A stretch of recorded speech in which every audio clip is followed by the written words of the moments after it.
118620606 dari Undi PKSD semester 2. Baik, di sini saya akan memperbaiki nilai yaitu dari mata kuliah belajar dan pembelajaran sekolah dasar.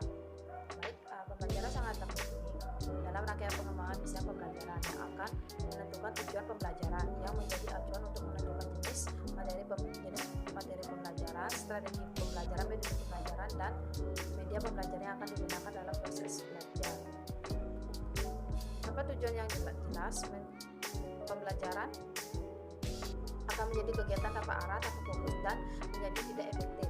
Belajar sebagai proses perubahan tingkah laku yang relatif permanen, dan perubahan tersebut disebabkan adanya interaksi individu yang bersangkutan dengan lingkungannya. Belajar merupakan kegiatan yang dilakukan dengan sengaja atau tidak sengaja oleh setiap individu sehingga terjadi perubahan dari yang tidak tahu menjadi tahu, dari yang tidak bisa berjalan menjadi bisa berjalan, contohnya seperti itu. Nah, tidak bisa membaca menjadi bisa membaca dan sebagainya. Belajar adalah suatu proses perubahan individu yang berinteraksi dengan lingkungan sekitarnya ke arah yang lebih baik maupun tidak baik. Belajar setiap orang dapat dilakukan dengan cara berbeda. Ada belajar dengan cara melihat, menentukan, dan juga meniru dan menemukan. Karena melalui belajar seseorang akan mengalami pertumbuhan dan perubahan dalam dirinya, baik secara psikis maupun fisik.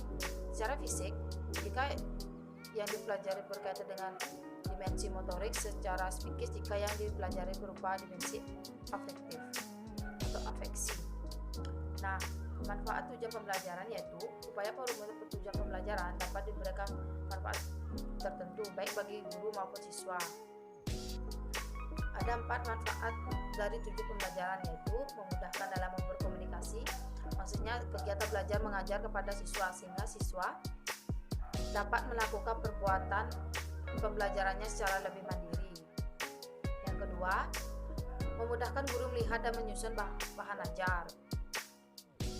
Yang ketiga, membantu memudahkan guru menentukan kegiatan belajar dan media pembelajaran.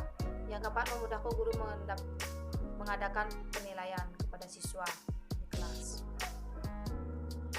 Jadi hubungan antara belajar dan pembelajaran yaitu belajar merupakan bagian dari proses pembelajaran, di mana pembelajaran adalah salah satu upaya dalam mengoptimalkan kegiatan belajar.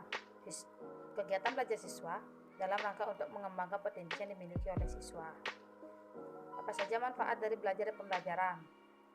Yang pertama yaitu meningkatkan kemampuan dan pengetahuan siswa. Yang kedua, meningkatkan kepercayaan diri siswa, dapat melihat sesuatu dari sudut pandang orang lain, saling menghargai, memperluas wawasan, merubah pola pikir kita menjadi lebih baik, meningkatkan daya kompetensi dan peluang untuk mengembangkan diri, menjadi manusia yang lebih baik, berguna untuk bertahan hidup, dan bisa saling menghargai.